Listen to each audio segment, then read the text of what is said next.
ربي خذاه يا واتوب وهولي رحمة الذين لا واكم المبارك لذا عليني فرجا لسرسا وذوه وبكيفا وبكاس الوان يرضيني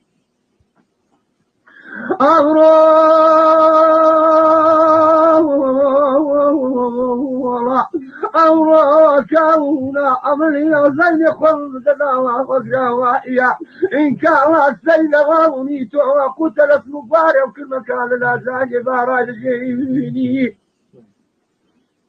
يا لك زيت عبد العزيز يسل وانا المرزع لم كنت غدار كي كذا جانك باو نفسي دي لعن يا برنبي نواجه ويشيل كل داسني على بابي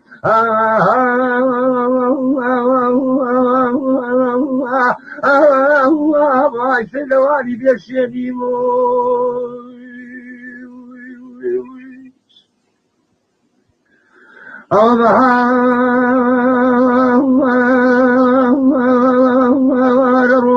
السجن والبحار سبحان يا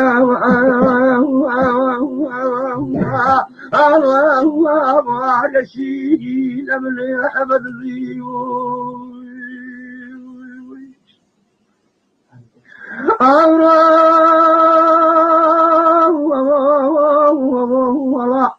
ربي خذه يا وتوهري رحمة مني لله قبلي مبارك لنا وعيني فرجات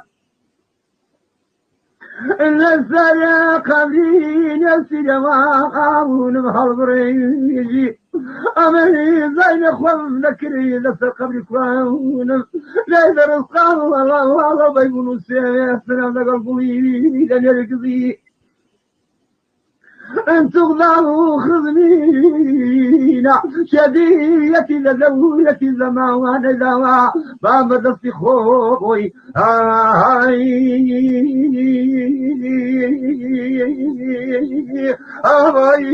واي كل خوي بكوجي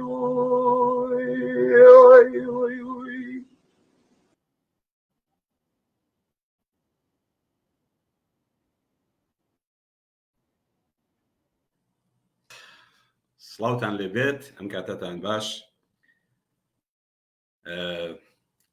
زۆر بەختەوەرم زۆر خۆشحاڵم لە هەوڵێکی نوێدا لە گۆشەی کوردیەوە و لە پرۆگرامی وێژنگ من عەبدولخالق یاعقوبی شاهۆ لەگەڵتانم دەستپێکی بەرنامەکەمان بە شاکارێکی کوردی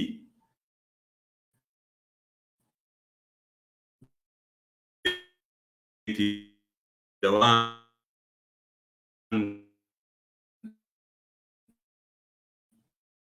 بەدەنگی بەیت خوێنی بەناوبان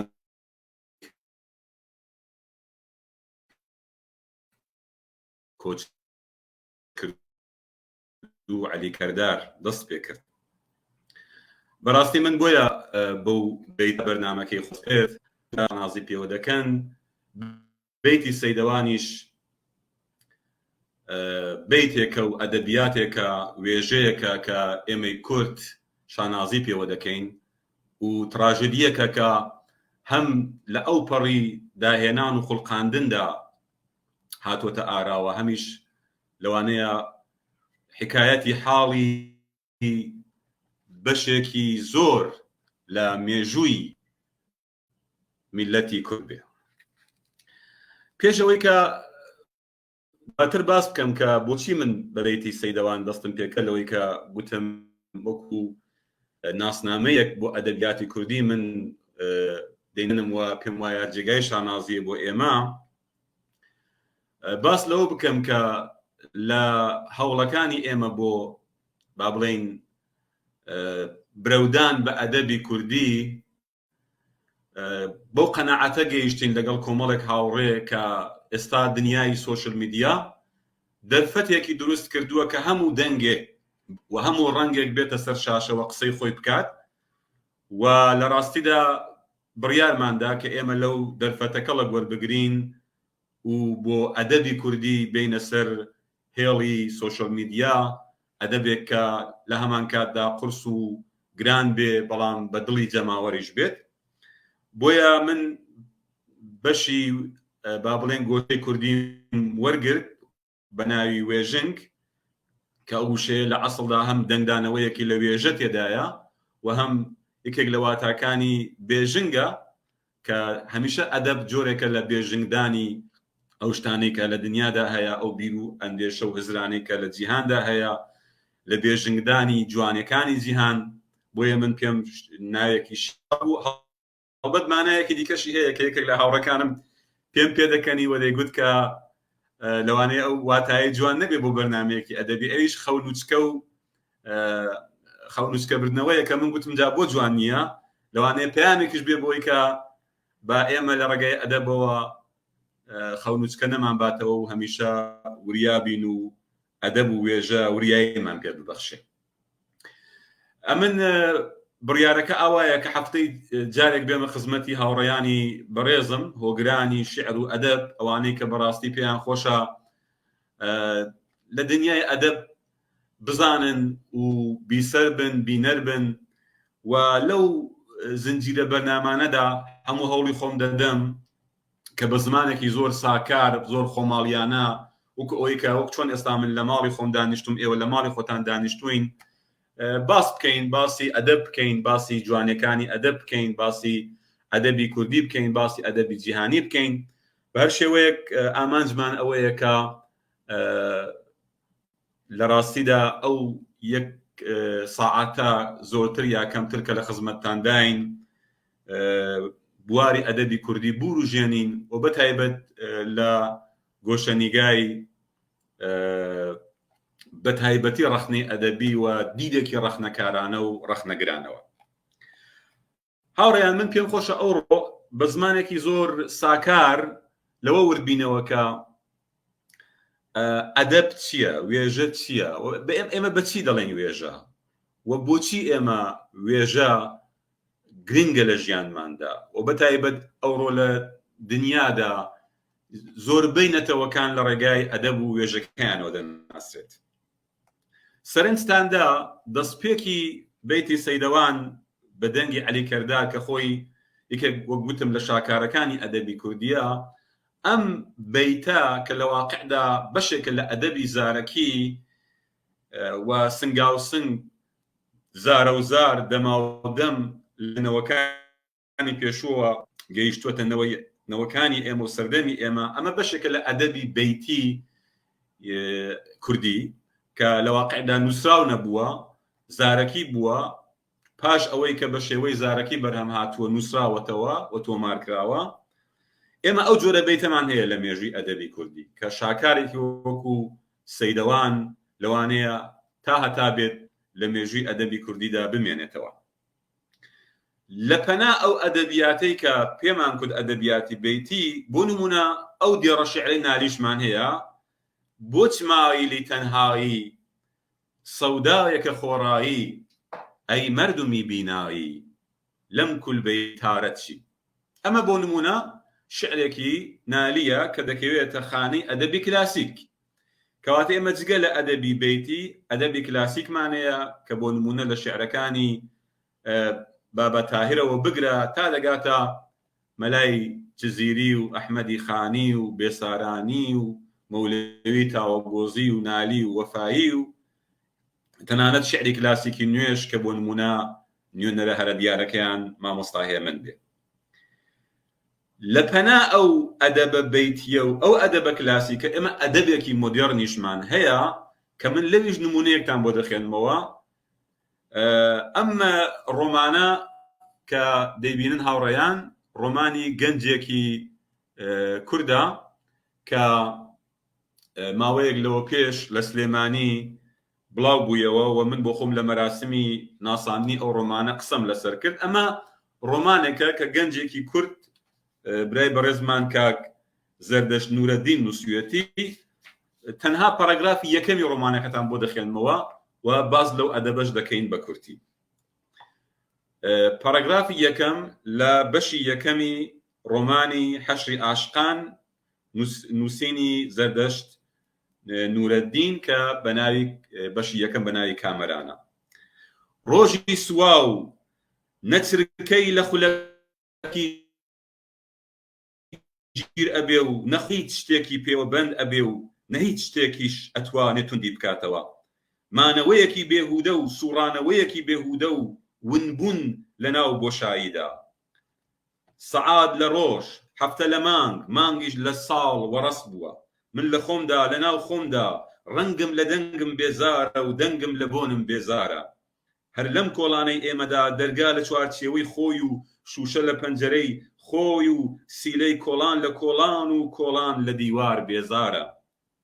بێتاقەتی لە تەکمایە و هەنگاو ئەنێ یان سێبەرمە یان هاوڕێ. هەموو ڕۆژێ من ئەپرسم لە چی ئەچم، چێشتی ترشا و تەنەکەی خۆڵ زێڕابی ماڵ، من خۆڵ و پوش و پەڵاشی وەرزی نامۆیی خۆمم و ئاوێنەیەکی شکاوی ورد و خاشی بێهودەیی و تەنیاییم. من کامەرانم یەکەم درۆی نووسا و بەرجەستە بەخۆمەوە ناوەکەم. ئەمەش ئەدەبێکە کە با بڵێن هەر لە ساڵی 2022 لەم ساڵدا بەرهەم هاتووە کە بەشێکە لە ئەدەبی مۆدێرنی ئێمە. کەواتە ئەدەب دەتوانێت بەیتێکی سەیدەوان بێ بە شێوەی زارەکی، دەتوانێت شعرێکی کلاسیک بێ بە شێوەی با بڵێن کلاسیک و عروز و وەزنداریش بێ لە قاڵبی ڕیوایەتێکی مۆدێرندا بجێردرێتەوە. لە ڕاستیدا ئێمە لە زمانی کوردی ئەدەبیات بۆ لیترچری ئینگلیزی بەکاردەبین. فارسەکانیش دەڵێن ئەدەبیات، عەرەبیش کە دەڵێ ئەدەب یا ئەدەب. بەڵام لە ڕاستیدا لەوانەیە لیترچرەکە زۆر پڕ بەپەسەر بێ بۆ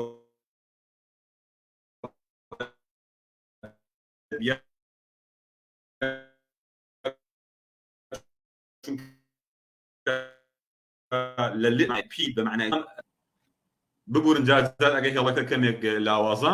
بەڵام لە زمانی عەرەبی جۆرێک لە باری مەفهومی ئەخلاقی بە ناوەکە لکێندراوە، یعنی پێی دەڵێن ئەدەب کە زیاتر باری ئەخلاقی گوتاری ئەدەبی دەگرێتەوە.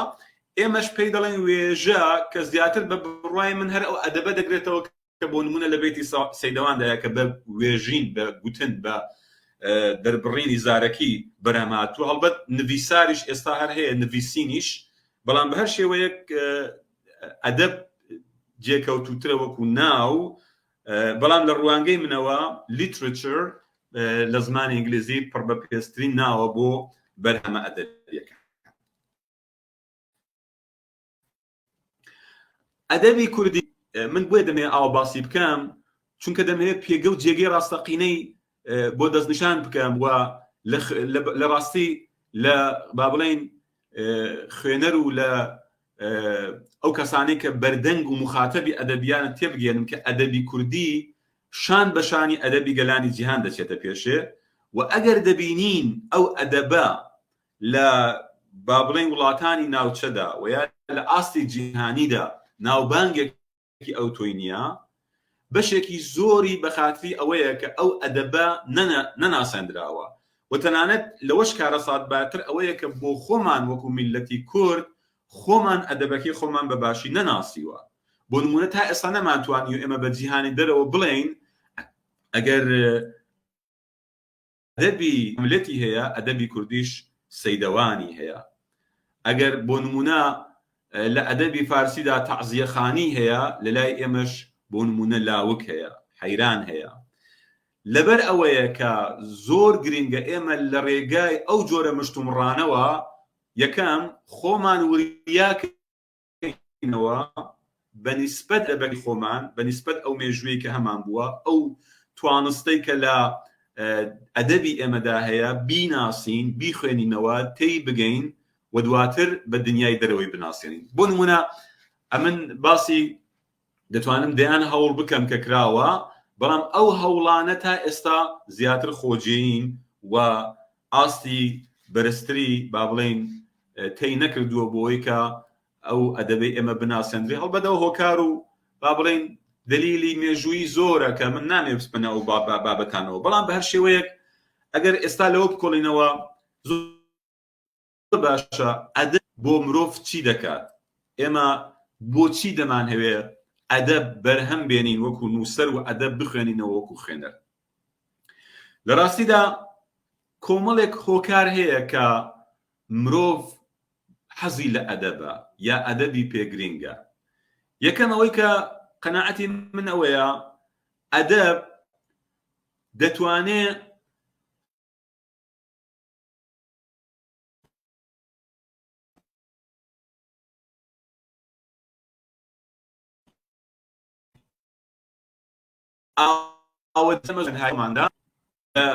تەنهایەکانی خۆماندا ڕۆمانێک دەخوێنینەوە، شێعرێک دەخوێنینەوە، خەڵوەتی خۆمان پڕوپاراو دەکەین بە ئەدەب. یعنی ئێمە بەدەیان جار هەڵکەوتووە کە بە تەنها بووین، بەڵام کاتێک کە ڕۆمانێکمان خوێندوێتەوە لە نێو دنیایەک لە جێرە و کێشە و ڕوودا و قسەکردن لەگەڵ کەسایەتەکاندا ژیاوین و ئەو خەڵوەتە و ئەو تەنایەمان جوان بووە و ئاوەدان بووە. لایەنێکی دیکە کە بە بڕوای من ئەدەب گرنگ دەکات لە مێژووی مرۆڤایەتی، بۆ نمونە لە خوێندنەوەی دەقێکی زانستی یا تەنانەت دەقێکی مێژووییش، ئەوەیە کە ئەدەب لە ڕێگای چیرۆکەوە، لە ڕێگای بەسەرهاتەوە، لە ڕێگای جێڕانەوەوە وا دەکات ئێمە خۆمان وەکو مرۆڤ وەکو تاک و ئەوانی تر لە بەرامبەر خۆمان باشتر بناسین. یعنی ئەو پەیوەندیانەی کە احتیمالی زۆرە لە نێو ژیانی خۆماندا ڕوو نەدات و یا وان نەیاتە سەر ڕێمان کە شتێکی تایبەت بقەومێ، لە ڕێگای ئەدەبەوە دەیخوێنینەوە و تێی دەگەین و بەو شێوەیە باری هزریمان بۆ خۆناسین و بۆ خەڵک ناسین دەوڵەمەندتر دەبێت. لایەنێکی دیکە کە بۆ نمونە ئێستا ئەگەر بپرسیم بۆچی زمانی ئینگلیزی لە ئاستی دنیادا زمانێکی زیندووە، بەشێکی لەوانەیە بیگەڕێنینەوە سەر ئەو باڵادەستیە سیاسی و با بڵێن سەربازیەی کە دنیای ڕۆژاوا بەنسبەت وڵاتانی ژێرە دەست هەیان بووە بە درێژایی مێژوو. بەڵام بارێکی دیکەی ئەوەیە کە ئەم وڵاتانە هاوکات لەگەڵ دەسەڵاتی سیاسی و سەردەستی سەربازی دەسەڵاتی ئەدەبی زمانیشیان بووە. یعنی لە ڕێگای ئەدەبی خۆیانەوە، لە ڕێگای ئەو با بڵێن بەرهەمە ئەدەبیانەوە کە خوڵقاندوویانە زمانی خۆیان بە درێژایی مێژوو پاراستووە و هاوکات زمانی خۆیان و هزری خۆیان هەناردەی وڵاتانی جیهان کردووە.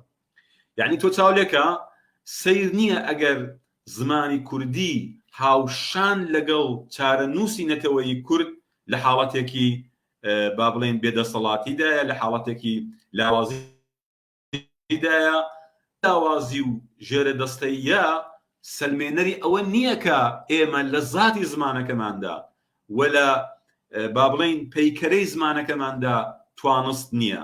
نمونونەکەی هەر ئەو بەیتی سەیدەوانەیە کە ئێمە دەیخوێنینەوە یا کاتێک گوێی بۆ ڕادەگرین دەبینین ئەمە بەسەرهاتی مێژووی ڕاستەقینەی و لە ڕاستیدا ئەگەر بیپارێزین، ئەگەر کاری لەسەر بکەین، ئەوە مێژووی خۆمان پاراستووە و هاوکات زمانی خۆمان پاراستووە. هەر ئەو بەیتانەی کە لە نێو ئەدەبی کوردیدا هەیە ئەگەر ئێوە سەرنج بدەن، بەڕاستی پارێزەرێکی گەورەی ئەو کۆمەڵە وشەیە بووە کە ئەگەر ئەوان نەبوویان ئێستا ئێمە لە بەردەستمان نەدەبوو و نەمان موسیقیەکانە لە زمان سەکردنی ڕۆژانەماندا بەکاری بێنین.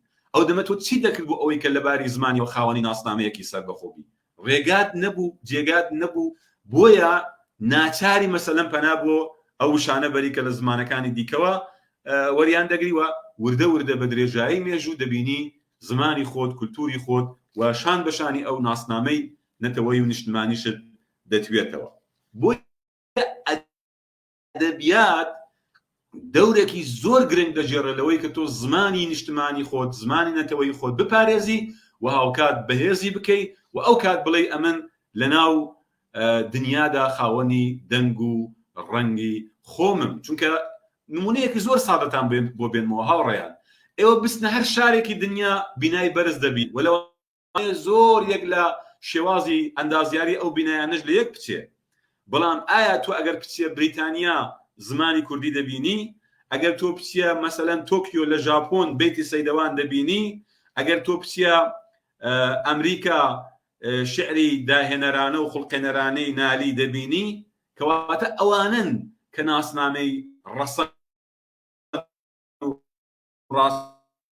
ڕاستەقینەی ئێمن و ئەو دەورە گرنگە دەجێڕێ لە دنیادا کە تەنانەت دەتوانێت پارێزەر و بوژێنەرەوەی ناسنامەی نەتەوەییمان بێت. جگەلەوە شتێک کە ئەدەبیات دەیکا و نمونونەکەی ئێستا من لەو بەیتەی سەیدەواندا نیشانمدان و سیر لەوەدایە دواتر لەو ڕۆمانەی زەردەشتیش دەبیندە، یعنی زەردەشت هاتۆ لە ڕۆمانە چی کردووە؟ کەسایەتەکانی خۆی کەسایەتی مۆدێرنەکانی نێو ئەو ڕووداوەی هەموو ناوەکانی لە ئەدەبی فولکلۆری کوردی وەرگرتووە، مەم و زین و لاس و خەزاڵ و خەسە و فەرهاد و شیرین و چێوچێ.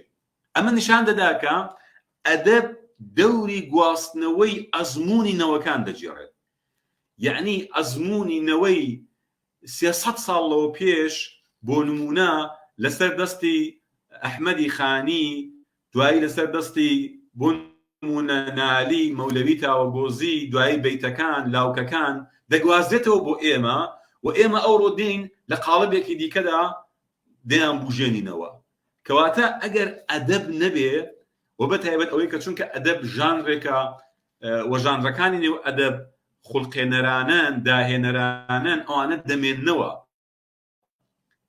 جگە لەوەی کە ئەو چێژ و خۆشیەی کە تۆ لە خوێندنەوەی ئەدەب دەیبینی وا دەکات کە بەردەوام ئاوڕ لە مێژووی خۆت بدەیتەوە و هەم چێژ لە مەسەڵەن ئێستا سەیدەوان تراژدیەکی زۆر گەورەیە، لەوانەیە تۆ بە بیستنی بەیتی سەیدەوان فرمێسک هەڵوەرێنی بۆ ئەو تراژدیە کە ڕوودەدات بۆ نمونە بۆ عەبدولعەزیزی داسنی کە 3 کوڕی لە کاتی ژنهێناندا یەک بە دوای یەک جان دەسپێرن، بەڵام ئەو ئامادە نییە دەستبەرداری خۆشی و دیلان بێت، چونکە باوەڕی وایە کە نەتەوەی کورد و کورد پێویستە دەستبەرداری دیلان و خۆشی نەبێت.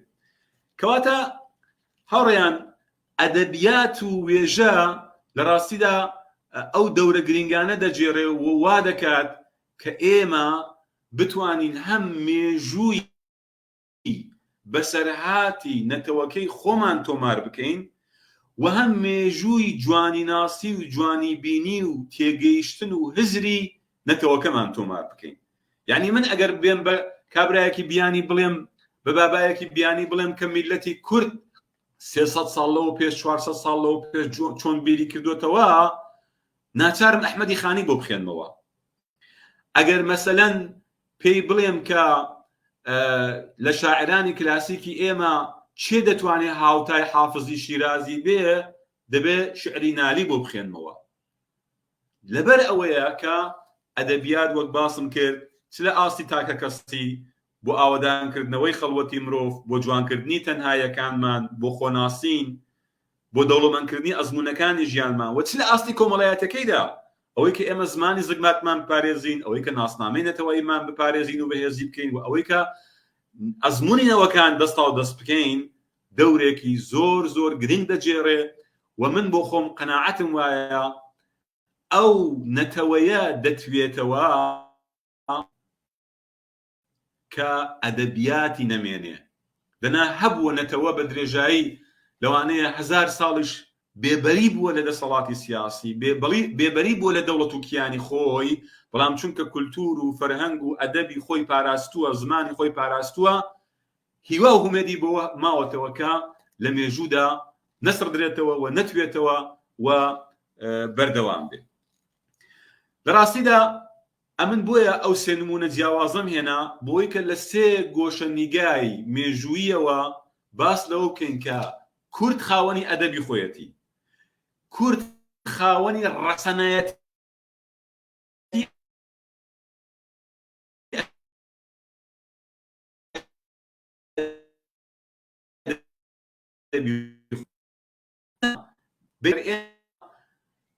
ئاگامان لە نالی نییە یا پێمان گرنگ نییە، یا ئەگەر ئێمە گەنجێکی وەکو زەردەشت نورەدین ڕۆمانێک دەنووسێ کە خاوەنی ڕۆحێکی مۆدێرنە، کێشەکە لە خۆمانە، کێشەکە لە ئەدەبەکەمان نییە، کێشەکە لە داهێنەرەکانمان نییە.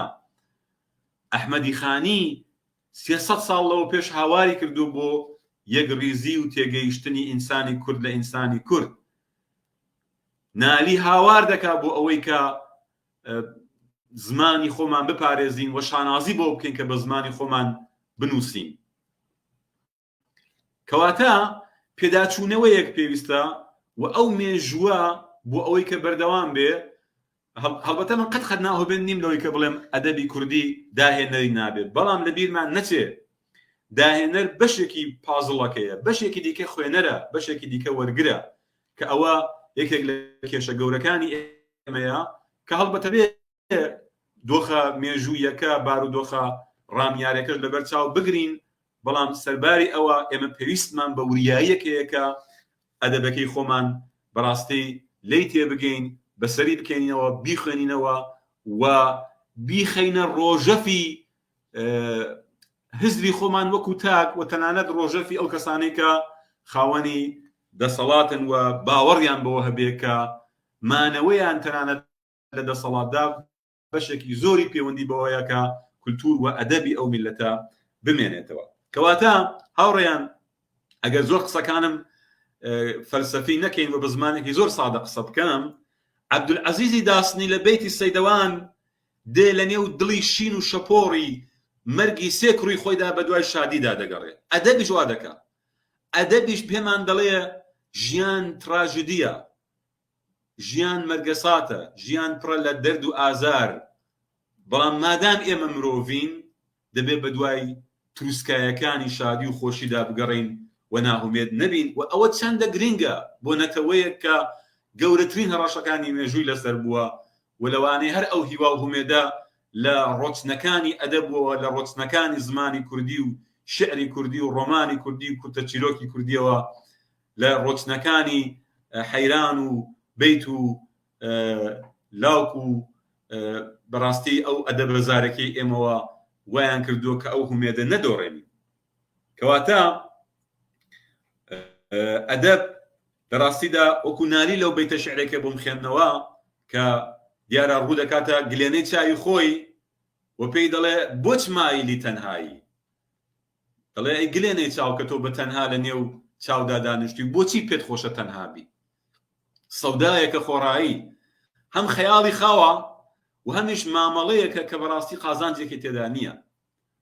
ئەی مردمی بینایی لەم کولبەی تارەت چی، لەم ژوورە تاریک و تنۆکە وەرە دەرەوە و تۆ بۆ خۆت مردمی بینایی، ئەتۆ بۆ خۆت سەرچاوی بینایی، سەرچاوی بینین و تێگەیشتن و دوجار چێژی ئەدەبیش ئەوەمان پێ دەڵێ. من بۆیە ئەو نمونەیان هێناوە چونکە ڕێک هەر ئەو شتانەمان پێ دەڵێ کە لە ڕاستیدا کارکردی ئەدەبن، ئەدەمیش چاومان دەکاتەوە، ئەدەب تێمان دەگەیەنێ کە ئێمە بیر بکەینەوە، کە ئێمە ڕەخنە بگرین، کە ئێمە بە قەناعەتی هزرمەندانەوە لە ژیاندا بچینە پێشێ.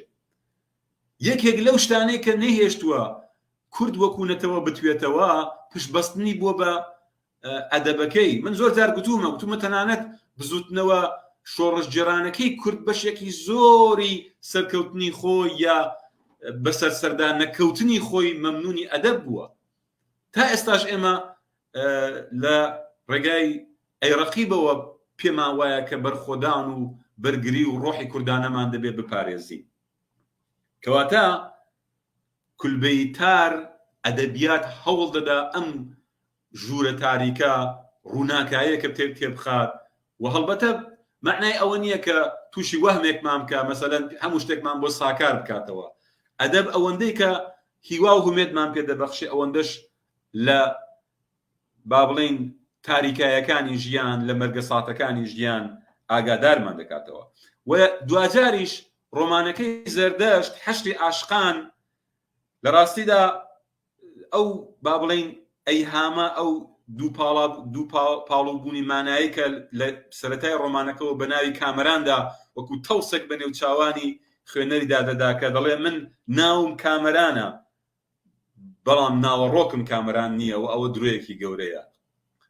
وچما ئەمە پەیامێک بێ بۆ ئەوەی کە مرۆڤ چەندە گەورە دەبێت ئەگەر ناوی لەگەڵ ناوەواخنی یەک بگرێتەوە وەک چۆن ناوی کامەرانە ناوەڕۆکیشی کامەران و شاد بێ. و چەندەش گرنگە کە ئەگەر ئێمە باسی ئەدەبی کوردی دەکەین بگەڕینەوە بۆ سەر ڕەسەنایەتەکەی ئەدەبمان، بگەڕینەوە بۆ ئەو شۆنانەی کە دەتوانێت پێناسەی ڕاستەقینەی ئەدەبی ئێمە بێت لە جیهاندا. و لەبەر ئەوەشەکە بەڕاستی ئێمە بەردەوام دەبێ پێداچوونەوە بکەین بە بارودۆخی خۆمان و ئەدەب ئەوەمان پێ دەڵێ، ئەدەب ئەوەمان پێ دەڵێ کە ئێمە نابێ ڕازی بین بۆ دۆخەی کە تێیدا هەین یا ئەو ناسنامەی کە خەریکە بۆماندا دەتاشن. جا ئەمە گوتارێکی سیاسی بێ، گوتارێکی دینی بێ، گوتارێکی ئابووری جیهانی بێ، ئێمە نابێ قەناعەت بەوە بکەین.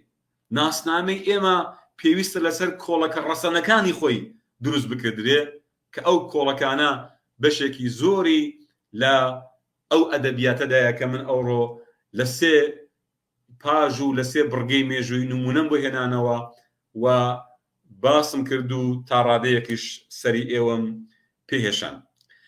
هاوڕێیان، من لە بەرنامەی وێژنگدا نامێ بە بەردەوامی تەنها خۆم قسە بکەم، هەوڵ دەدەم جاروبار میوانش داوت بکەم کەسانێک بانگ بکەین لە هەموو نەوەکان بۆ ئەوەی کە قسەمان بۆ بکەن، باسی ئەزمموی خۆمانمان بۆ بکەن و بەرنامەکەمان دەوڵەمەندتر بکەن. بەڵام ئامانجی گەورەی ئێمە ئەوەیە کە بتوانین بە زمانێکی زۆر سادە بە قەولی کوردی خۆمان زۆر خۆماڵیانە باسی ئەدەب بکەین، باسی گرنگی ئەدەب بکەین، باسی جوانی ئەدەب بکەین. دیارە من نامێت تەنها بە ئەدەبیاتی کوردی ببەسمەوە، جاروبەر لەوانەیە هەندێک نمونە لە ئەدەبی جیهانیش بێنمەوە.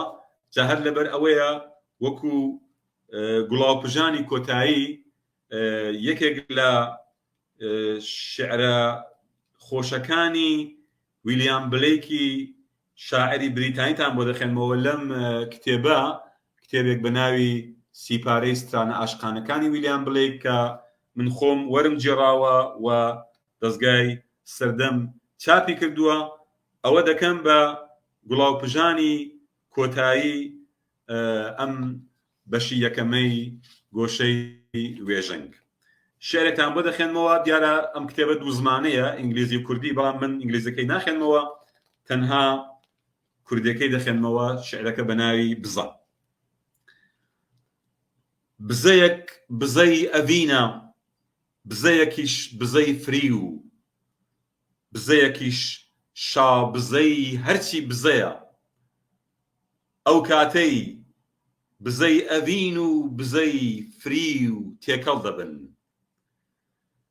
مۆنیەک پێی دەڵێن مۆنی نەفرەت، مۆنیەکیش پێی دەڵێن مۆنی بێزاری، مۆنیەکیش کە باڵا دەستی هەرچی مۆنیە، ئەو مۆنیە بێهودە هەوڵی بۆدەی لە بیریکەی. لەبەر ئەوەی لە قوڵترین توێژی دڵدا جێگیر دەبێ، لە نێو مۆخی بڕبڕەی پشتی مرۆڤدا.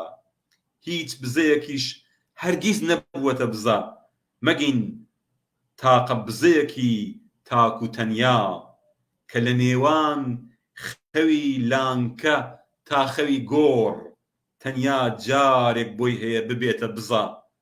بەڵام گەربێت و تاقە جارێک ببزوێ، هەرچی ڕۆژە ڕەشیە کۆتایی دێ. هیوادارم بزەیەکی لەو چەشنەی کە هەرچی ڕۆژە ڕەشی تاکی کورد و میلەتی کووردە لەسەر لێوی ئێمە بنەخشێ و کۆتایی بە ڕۆژە ڕەشیەکان بێت. من زۆر خۆشحاڵ بووم کە ئەو شۆ لە خزمەتتاندا بووم.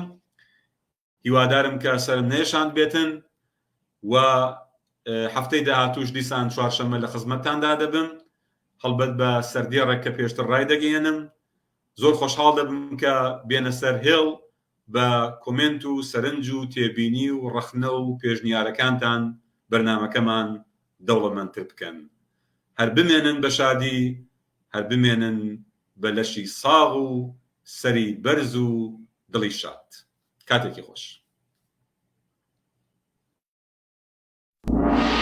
Thank you.